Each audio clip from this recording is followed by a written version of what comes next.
Em uma live do É Detalhe, Arthur Duval expôs todos os falsos profetas que querem usar a imagem de Deus para autopromoção e alienação de fiéis. Deixe seu like e vamos ao vídeo. Pastor entra sobrevoando na igreja pendurado em guindaste, imitando a chegada de Jesus na terra. Isso aí nos Estados Unidos, você falou, né? Vamos ver. Coming again. Jesus Christ is on his way back. We've already read it even in the devotion, that scripture, Revelation chapter 1, verse 7, says that that day is going to come when the sky is cracked and Jesus Christ comes again and every eye will see him when he come again. And so here's our question for you this morning, brothers and sisters. The simple question is this right here. Are you ready? Bom, ele tá falando basicamente assim, que Jesus Cristo vai voltar a qualquer momento, tal, ele vai voltar assim. Você está pronto para o retorno dele? Você está pronto para o retorno dele? Eu não achei nada demais, ele só fez uma coisa mais performática ali. Mas agora vamos chegar à versão brasileira das coisas, né? Vamos lá?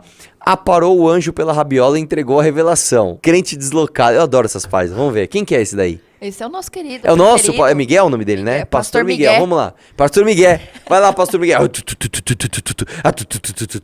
Vou aparar pela rabiola. Assim, vamos lá, Pastor Miguel, vamos ver.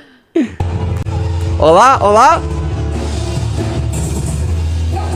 Teve! Pausa! Teve! Você viu que teve? Foi discreto, mas teve. Volta aí, volta um pouquinho. Repara, ele mandou um Ele teve, vamos lá. Aê! Eu sei que o Senhor é um grande homem de Deus, mas eu vi na hora que o anjo do Senhor desceu do teu lado e Deus mandou rebebecar a maia, colocar a mão na tua perna e Deus mandou te dizer daquele profeta nunca mais sofre. E mandou te dizer Hamagan Numa Gezof, né? Meteu um russo aí. No meio, né? Smirnov, né? Eu ouvi ali um russo, né? E mais uma como é que ela era? O dela mesmo? Ah, não, essa era outra, né? Tô confundindo com a menina da inteligência artificial. Essa aqui fala em línguas. Essa era do... Pera. Shikmitorei Abaraba? Shikmitorei Abaraba. Shikmitorei Abaraba. Ela fala performando. Vamos ver. Olha o som que o pastor tá recebendo, ó.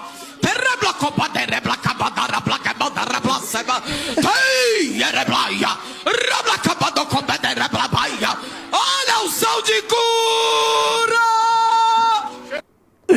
Puta que pariu, velho. Essa aqui foi um mix de Brabadaya, né? Vamos lá. Última, só pra fechar, hein? Pastora que cobra 20 mil pra pregar diz que você tem que parar de cumprir escala de trabalho e ir pra igreja. Assim, se o cara parar de cumprir escala de trabalho, não tem o salário pra receber. Como é que você vai receber teu dízimo, né? Vamos lá. Quantos cultos mais você vai faltar para cumprir plantão?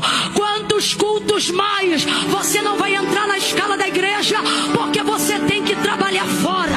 Estamos vivendo uma vida em que, sem perceber, os prazeres terrenos estão se tornando... Pausa aqui, os prazeres...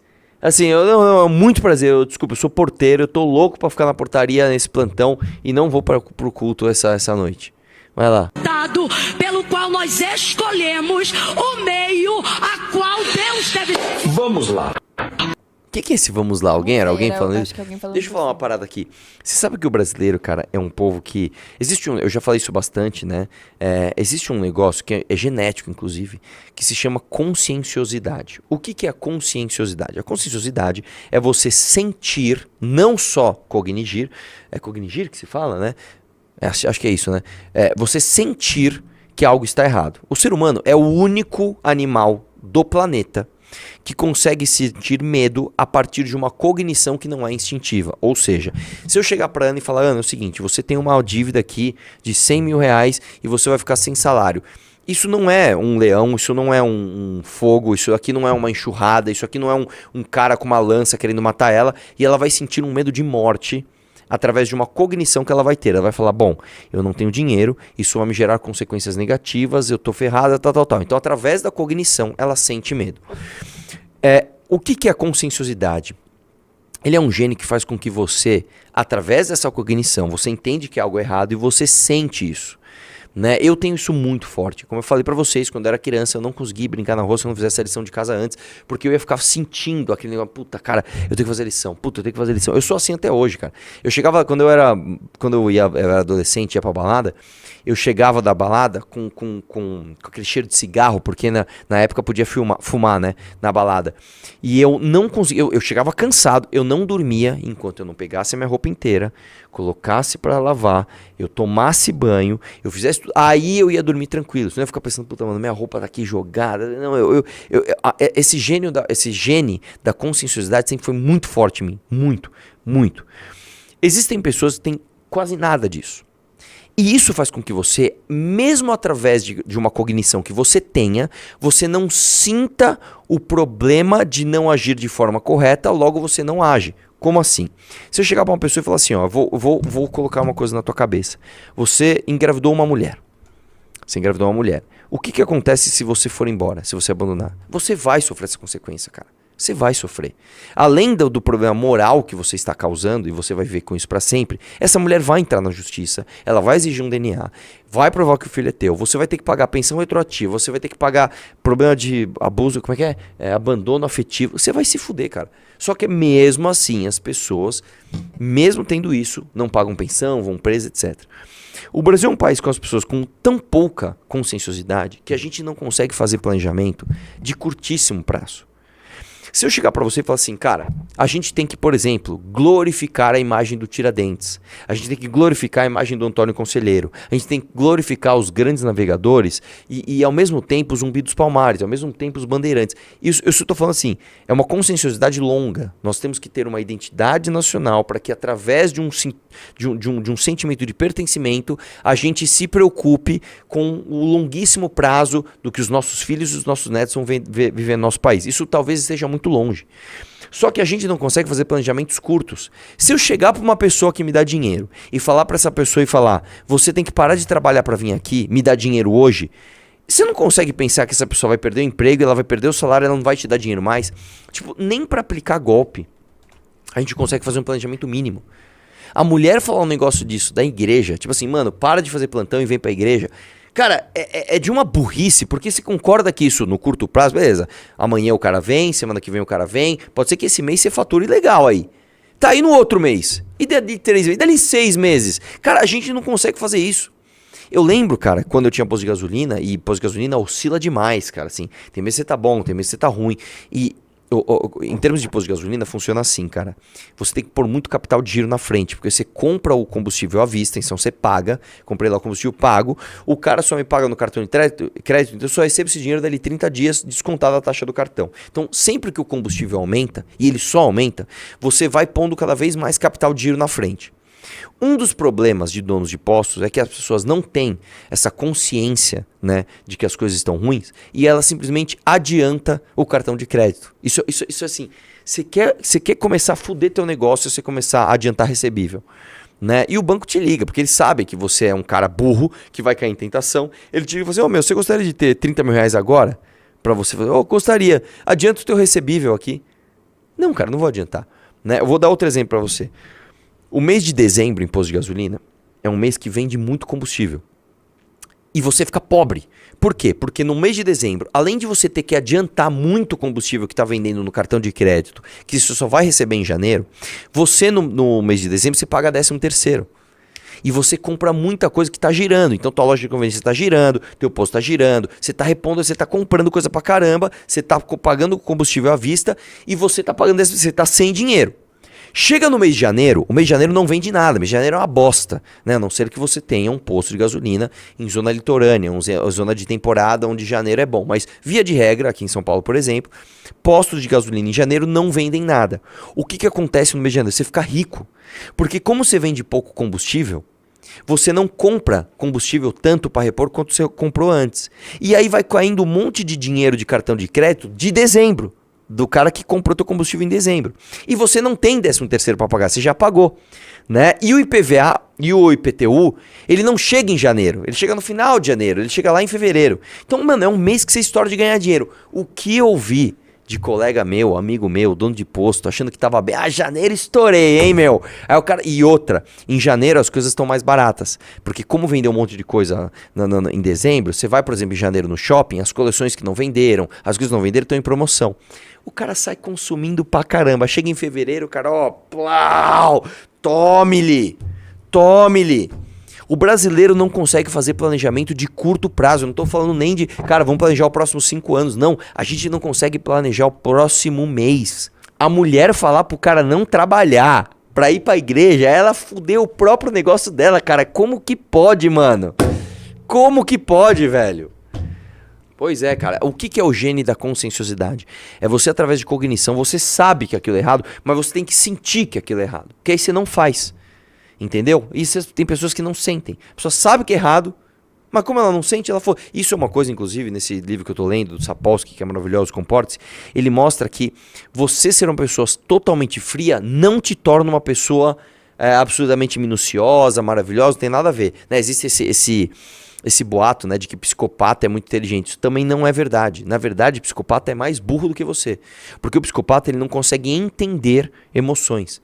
Ah, mas então o cara é minucioso. Não, você tem exceções. Você tem psicopatas que eles têm uma cognição muito alta e já que eles não sentem tantas emoções, não sentem empatia, eles conseguem planejar com frieza e detalhadamente como eles vão fazer uma coisa terrível, que você não conseguiria fazer. Você chegasse para ele e falasse, Arthur, é o seguinte, você vai degolar uma pessoa e depois você vai pegar o corpo dela e desovar em algum lugar. Então você tem que planejar, lá, cortar, pôr numa mala. Se você tá emocionado ali, cara, você vai cometendo um monte de erros. Ai, meu Deus, ai, caramba, tô serrando uma perna e cai sangue. Se você é uma pessoa, se você é um psicopata, você planeja tudo bonitinho. Não, pera, que nem o Jeffrey Dahmer, né? Ele tinha um barril no quarto dele com ácido que ele simplesmente colocava as pessoas lá e esperava lá o ácido corroer. Porra, você tem essa frieza, mano? De dormir, boa noite aí, corpo. Você não tem, né, cara? Então não é que o cara era muito inteligente, ele não sentia essa emoção. Por que eu tô dizendo isso? Você sentir as coisas, você ser uma pessoa que entende as emoções, te torna, em determinada instância, em determinado grau, mais inteligente. Porque você sente e você intui sobre coisas que são caras à sua cognição. Então, eu vou dar um exemplo para você. Se tem um fogo ali, por que você não vai? Você não fica pensando, olha, isso aqui é uma labareda. Essa labareda está com cor de fogo, ela está com formato de fogo, ela está me parecendo fogo. Eu estou sentindo na minha pele um calor maior do que o normal. Eu acho que se eu for ali eu vou me queimar. Você não fica fazendo essas contas. Você intui, fogo, vou sair. Você intui, isso é rápido, é um corta-caminho que você tem no seu cérebro. Quando você é uma pessoa que sabe mixar de forma automática e muito eficiente a tua emoção com a tua cognição, você vira uma pessoa super inteligente, porque você intui através de informações cognitivas, decisões corretas, de forma rápida, entendeu? Modéstia à parte, eu sou muito ruim para muitas coisas, mas por que eu sou bom em debate? Porque eu consigo intuir esse tipo de coisa, eu acesso a informação rápida porque é quase como uma emoção que eu sinto, puta, ele vai falar tal coisa, já sei onde eu vou, entendeu? E você pode treinar isso. Outra coisa interessante relacionada a esse assunto, você sabe que o cérebro do adolescente, ele é biologicamente, ele é fisiologicamente diferente do cérebro do adulto, tá? Por isso que, inclusive, quando a gente fala, você precisa ter maturidade, tá? Você está falando, inclusive, de maturidade biológica, né? Para tomar determinadas decisões. Quando você é adolescente, quando você é muito mais jovem, quando você tem 22 menos, você é uma pessoa que você está absolutamente propensa a riscos. Você quer arriscar a todo momento, você quer inovar a todo momento.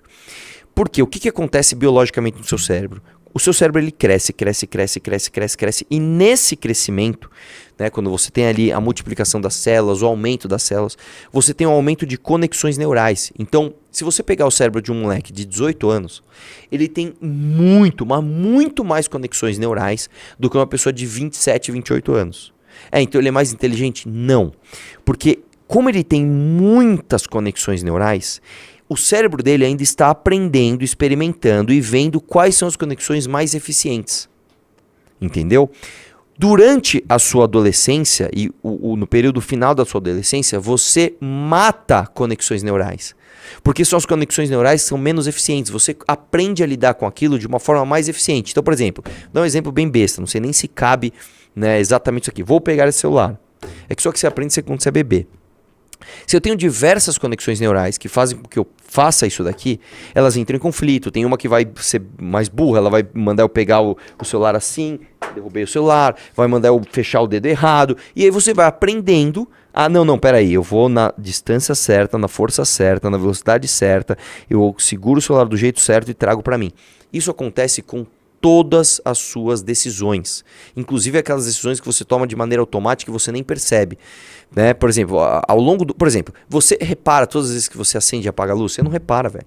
Você entra em casa, você bate a mão no interruptor, você nem reparou.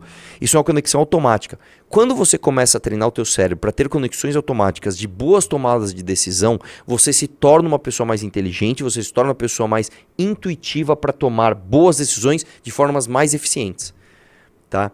E o brasileiro não treina isso. O brasileiro não treina isso. A real é que nós não treinamos isso. A real é que nós treinamos o contrário. Nós treinamos não para ser extremamente frios, como uma pessoa do leste europeu, por exemplo, mas justamente o contrário. A gente se treina para ser absolutamente emocionado e ser tipo, tudo ser exacerbadamente gritante. E isso é ruim. A gente tem que calibrar a medida, né? Tanto que tem uma pessoa literalmente gritando para você não trabalhar. E você lá, tomado por uma emoção, você fala, eu acho que essa é uma decisão sensata, hein? Eu acho que eu vou faltar no trabalho amanhã para vir aqui e dar dinheiro para essa pessoa. Entendeu o tamanho do problema? Eu gosto muito desse moleque, velho, que ele tem o topete mais estranho do mundo. O topete dele parece um acento tio, né? Eu não sei, ele nasceu com esse acento tio na cabeça, né? Vamos lá, vai lá. Se colocasse empreendedorismo, tipo, nas escolas, como matéria obrigatória, ao invés de, sei lá, reação química ou fórmula matemática, a pobreza do Brasil seria reduzida em pelo menos 90%. Pausa aqui, de onde você tirou esse número, seu imbecil, o seu burrinho? Deixa eu te falar uma coisa, o teu raciocínio, ele só é desenvolvido através do ensino de linguagem e raciocínio lógico através de matemática.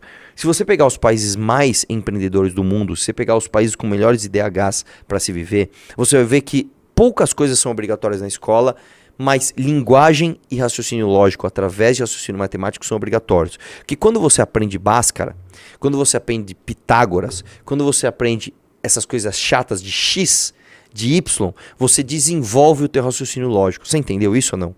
Eu vou dizer pra você, cara, eu fiz faculdade de engenharia química. Eu aprendi derivada, eu aprendi integral, eu aprendi a fazer solução trivial, eu aprendi a fazer um monte de coisas que eu nunca usei na minha vida. Eu nunca na minha vida fiz uma derivada para um problema prático. Só que eu vou te dizer, a minha capacidade de debater vem do aprendizado que eu desenvolvi na faculdade, inclusive. Fazer engenharia química desenvolveu a minha mente para debater com o Álvaro Borba, controlar minhas emoções e, modéstia à parte, desmontar todas as narrativas mentirosas com quase década de proliferação na internet. Então você é muito jovem para você saber isso. O teu cérebro, como eu falei, ele biologicamente ele está propenso a inovar, inclusive na atrocidade. Eu vou dizer outra coisa para você. Quando você pega, por exemplo, as maiores revoluções científicas, né, geralmente elas são imaginadas por cérebros mais jovens. Quando você pega, por exemplo, o Isaac Newton, que basicamente ele só fez uma coisinha simples, tá? Ele simplesmente descreveu a lei dos movimentos. Ele só fez isso, tá? Ele só inventou. Assim, ó, eu vou explicar o que o Newton fez. O Newton falou assim, por que eu jogo um negócio, ele anda e depois ele para? Então ele entendeu que, beleza, S é igual a SO mais VT, só que nesse caso tem um atrito, então vai ter uma aceleração, isso aqui não é um movimento retilíneo uniforme, isso aqui é um movimento desacelerado, tal, beleza, aí ele, bom, legal, entendi agora a física daqui. Tá, como é que eu vou fazer para entender a órbita dos planetas que eu tô vendo que ela é elíptica, né? Não é redonda. Através de observação eu consigo ver que um astro está se movimentando em volta do outro de forma elíptica. Essas contas não chegam. Então, peraí, eu vou desenvolver as ferramentas matemáticas novas. Ele inventou o cálculo de taxa de variação, que é basicamente a derivada, cálculo de área, que é basicamente a integral, e ele inventou novas ferramentas para ele usar no novo cálculo e prever matematicamente qual era a órbita elíptica, né, de planetas. Enfim, o cara era incrível. Né? Ele fez tudo isso antes dos 25 anos. Quando Einstein imaginou a teoria da relatividade, que ele só desenvolveu e fez os cálculos depois, ele imaginou isso com um cérebro muito jovem. Por quê? Porque justamente quando você está com o cérebro muito jovem, você está testando ali várias conexões neurais diferentes e elas estão com menos barreiras. Elas estão com menos impeditivos para você imaginar, e inclusive coisas que são esdrúxulas, e no meio de coisas esdrúxulas você acha uma coisa legal. Você, no teu cérebro de, sei lá, 15 anos, né, você tá imaginando isso, você está fazendo essas besteiras, e eu repudio principalmente o teu pai, que já tem um cérebro de adulto, que sabe que você vai pagar o preço disso no futuro. Você com 50 anos, cara, ou você vai ter muita vergonha disso que você falou, ou você vai ser um picareta tão bem sucedido, você vai ter tanto dinheiro que você vai falar, eu passei essa vergonha, eu explorei pessoas, mas isso vale a pena porque hoje eu, sei lá, tenho uma Ferrari ano 2049, né? Mas enfim, o teu pai te submeter a isso faz você falar essas merdas, né, com ar de autoridade. Vamos lá.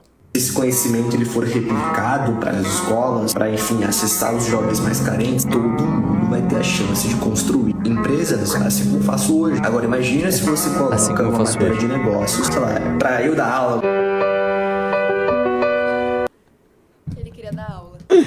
Ah, meu Deus do céu. Ó, vai entrar agora o mestre, a palestra de negócio com esse moleque de 14 anos. Eu faço o seguinte, cara, foi um desafio pra você que tem 14 anos e você é foda. Eu desafio você a entrar pro MBL, fazer um MBL e chegar à presidência da República.